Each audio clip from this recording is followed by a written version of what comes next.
बेरोजगार एक साथ खड़ा हो जाए तो ऐसा संभव नहीं कि लोकतांत्रिक व्यवस्था में निर्वाचन हो और बेरोजगार की बात अनसुनी रह जाए।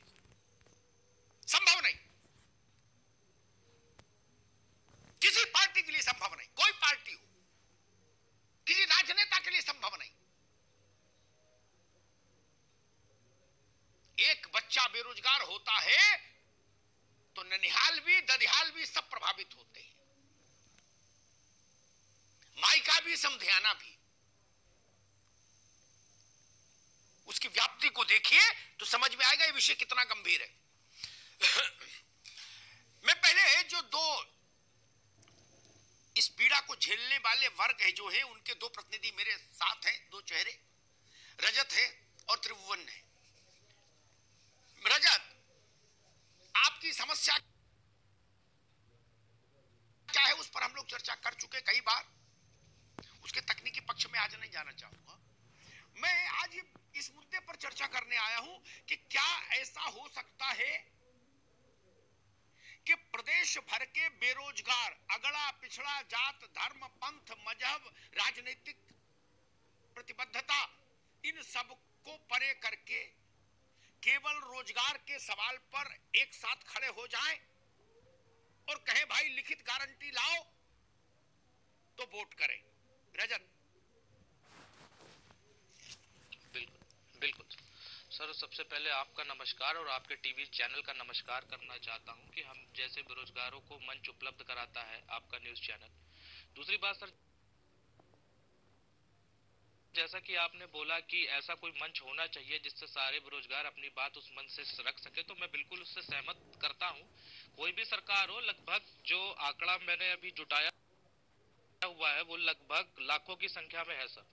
लाखों की संख्या में जो है हमारे बेरोजगार भाई अभी भी बेरोजगारी की मार झेल रहे हैं। अगर ये संख्या एकजुट होकर एक मन से अपनी बात कहेगी तो सरकार, कोई भी सरकार हो, भाजपा, सपा, बसपा, कोई भी सरकार हो, सभी हमारी बातें अच्छे ढंग से सुनेंगी और हमारी बातें सुनने के साथ उन्हें मानना भी पड़ेगा क्योंकि हमारी संख्या, क्योंकि वोट हम ही से लेना है इनको, सभी पार्टियों को वोट हम ही से लेना है और हम ही से वोट लेने के बाद इनको सत्ता चलानी है, इसलिए वो हमारी बात अवश्य सुनेंगे। तो हमारे हिसाब से जो भी और बेरोजगार है भाई, अलग अलग प्रदर्शन कर रहे हैं, अलग अलग अपनी मांगों को मंगवाने के लिए लक्ष्मण मेला मैदान से लेके इको गार्डन तक आज धरना कर रहे हैं बेचारे, तो उनको एक मंच पे आना चाहिए ताकि उस मंच से बेरोजगारी की बात कह सके।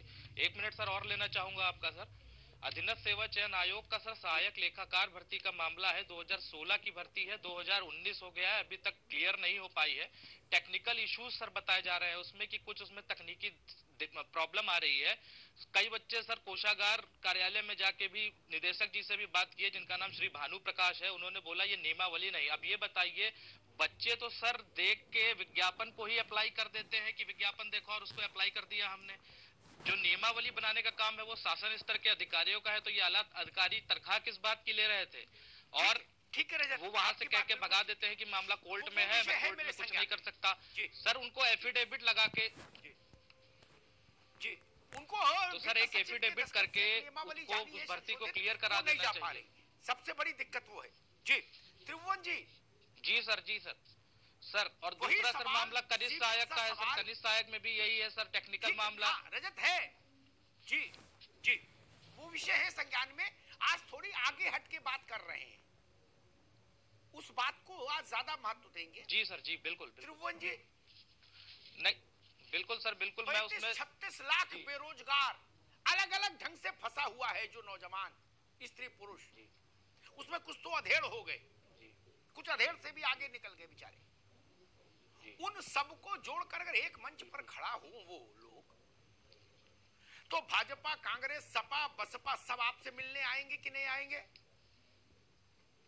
वरना ऐसे आप दरवाजा खटखटाते रहेंगे और इको गार्डन जाते रहेंगे। नहीं,